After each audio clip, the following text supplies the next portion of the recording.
Footballers entering the world of esports is nothing new, but KRU Esports are treading new ground on the Valorant scene. Backed by Manchester City legend Sergio Aguero, there's been some understandable hype built up around this esports team.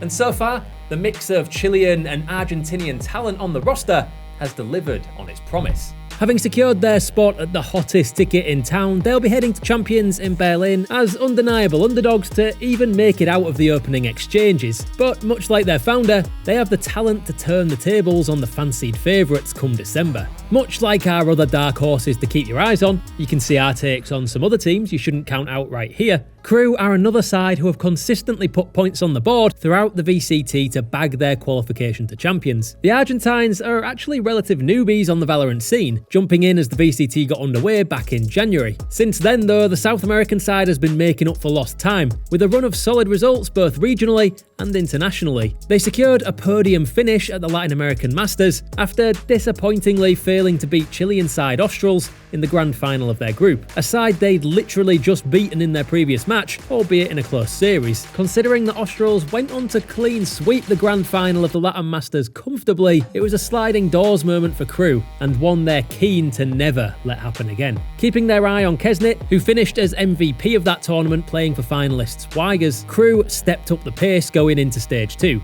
They secured gold at Stage 2 Challengers 1 before taking home the win at the crucial Challengers Finals, winning the right to represent their region at the first LAN Masters event in Iceland. They may have eventually fallen in the losers bracket second round to Team Liquid, despite a sensational carry from Klaus in Game 2 on Ascent, but KRU's potential and ability to match their more illustrious opponents was clear to the world. The start of Stage 3 saw KRU add the final piece of the puzzle, completing their roster as we know it today by adding long-term target Keznit to their already stacked squad. And he wasted no time having an impact, carrying his team on a wave of victories that saw them annihilate all competition, winning the Latin American Stage 3 Challengers playoffs with a grand final 3-0 sweep of long-time rivals Australs to exorcise the ghosts of Challengers past. Keznit ended proceedings as one of the best players of the playoffs, finishing with the second best average combat score across the region and the third highest max kills on one map. By the time Stage 3 had come to an end, KRU had not only qualified for the Berlin Masters event, but more than held their own to make it through to bracket play. I mean, sure, they were ultimately ousted by G2 Esports,